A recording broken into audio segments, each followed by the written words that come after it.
YTN 사이언스를 통해 방영되는 다큐멘터리 중 한 편을 엄선해 소개해드리는 사이언스 다큐 시간입니다.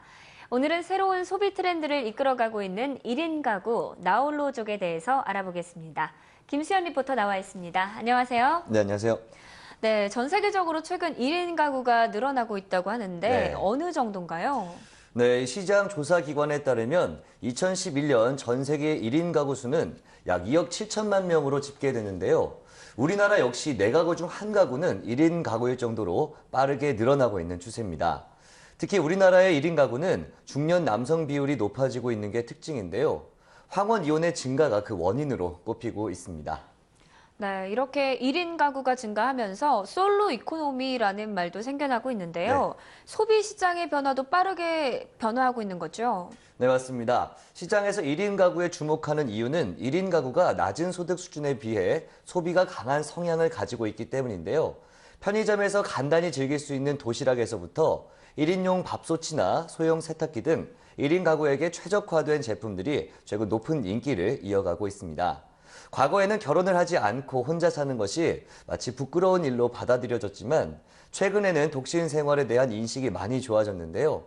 화려한 싱글 라이프를 즐기는 사람들과 1인 가구를 위한 다양한 서비스까지 나홀로족의 모든 것을 함께 만나보시죠.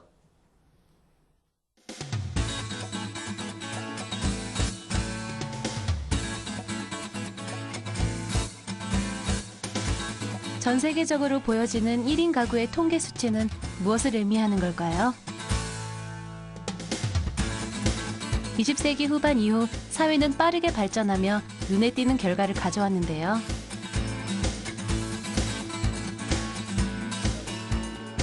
여성의 지위 상승, 통신수단의 발달,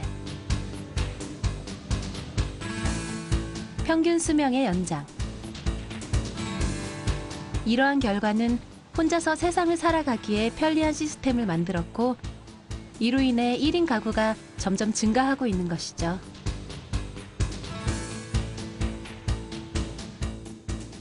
지금은 집에서도 인터넷 컴퓨터를 통해서도 전화 업무를 할 수 있고 그다음에 스마트폰을 통해서도 업무를 할 수 있고 그리고 스마트폰을 통해서도 친구와 대화를 다양하게 나눌 수 있는데 그런 것들이 혼자서 있으면서도 사회 조직에 끼어들어갈 수 있는 그런 조건이 되었기 때문에 1인 가구의 증가 원인 중에 하나가 아닐까 이렇게 생각됩니다. 세상은 1인 가구의 증가에 주목하고 있습니다. 그중 가장 변화된 한 가지는 바로 1인 가구의 행복 지수를 높여줄 이른바 솔로 이코노미가 중요한 산업 키워드로 자리 잡았다는 사실인데요. 1인 가구의 증가에 발빠르게 대응한 곳은 바로 식음료 업계. 늘 시간에 쫓기고 자신의 안락한 삶을 추구한다는 1인 가구 소비자들의 특징에 따라 작고 간편한 소포장 제품들이 쏙쏙 등장하고 있습니다. 마트나 인터넷 쇼핑몰에서는 아예 1인 가구를 타깃으로 하는 전문 쇼핑관을 운영하여 발빠르게 1인 가구의 니즈를 충족해주고 있는데요. 1인 가구의 높은 소비력은 마케터들의 집중적인 관심의 대상이 되었는데요. 그 결과 1인 가구의 소비 패턴을 분석한 마케팅이 바쁘게 연구되고 있습니다. 일단 저희는 지금 떨어지면 곤란해라는 코너를 개설을 해서 지금 운영 중인데요. 저희가 싱글족들의 쇼핑 패턴을 분석한 결과 계속 반복 구매율이 높은 그런 생필품들, 예를 들면은 즉석밥이나 생수, 그리고 물티슈, 샴푸 같은 그런 상품군들이 지속적으로 이제 꾸준한 인기가 많은 점들을 발견했어요. 그리고 싱글족들이 약간 이사를 되게 많이 다니잖아요. 그런 서비스도 제공하기 위해서 싱글 이사, 뭐 정보, 약간 이런 상품들도 저희가 판매를 하고 있습니다. 입주자들의 쾌적한 삶을 고려한 쉐어하우스의 공용 공간. 이곳에서는 한 끼 식사를 제대로 해결할 수 있을 뿐 아니라 개인적인 사무 또한 넓은 공간에서 여유롭게 즐길 수도 있습니다. 이것이 바로 다른 원룸 주택과는 차별화된 쉐어하우스만이 가지는 특별함이라고 하네요.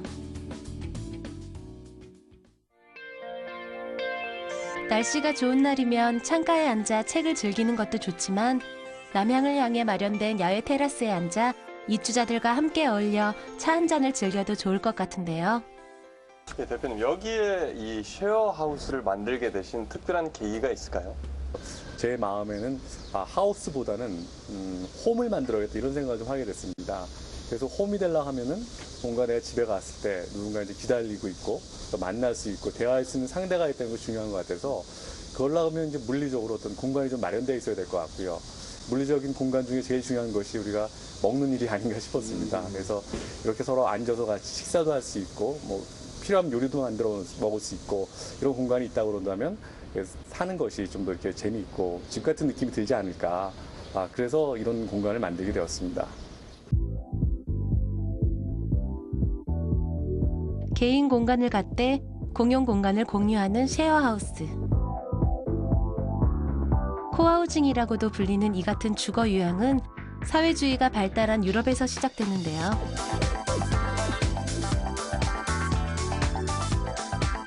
그중 오스트리아 빈의 서부 도심에 위치한 자르파브릭은 가장 손꼽히는 사례로 알려져 있습니다.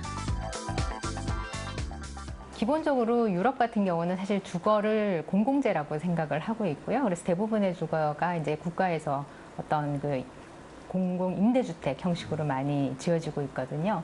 아무래도 코하우징으로 유명한 그 자르페브르라고 하는 것도 실제로는 어떤 조합이 모여서 짓긴 했지만은 정부에서 굉장히 많은 재정을 투자를 해서 지은 겁니다. 그러니까 우리나라는 지금 현재 국가에 수 있는 공공 임대주택 같은 것들이 지어진 형태로 이제 그 나중에 거기 살 사람들이 들어가는 형태인데 여기는 마음에 맞는 사람들끼리 집을 지으면 그 사람들이 집을 짓는 비용을 정부에서 많은 부분을 투자를 하고 그게 이제 임대주택 형식으로 운영될 수 있도록 해주는 거죠.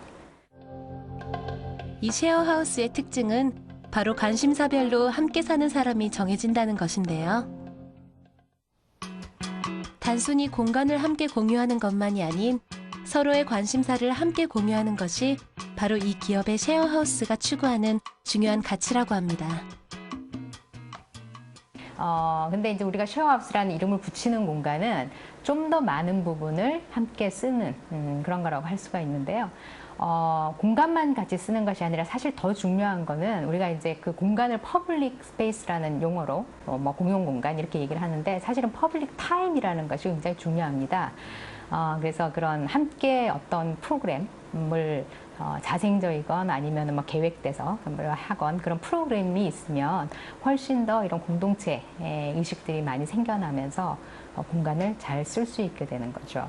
그런 의미에서 보면은 그런 공용 공간을 이제 어떻게 사용할지에 대한 규약 이런 것들도 이제 스스로 만들어 나가면서 좀 더 그 자기의 실제로 가지고 있는 경제력보다는 좀 더 풍요로운 주거 환경을 만들 수 있는 방안이라고 생각을 합니다.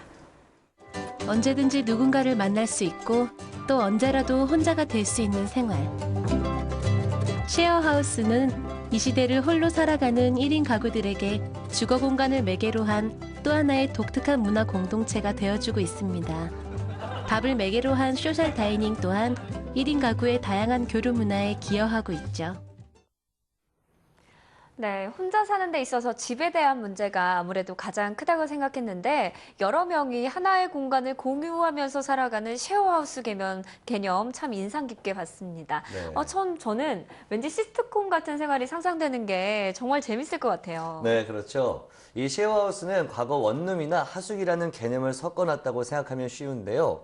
쉐어하우스에서는 나만의 독립적인 공간을 가지면서도 공용 공간을 사람들과 나눠 사용해서 함께 모여 식사를 하거나 이야기를 나눌 수도 있습니다.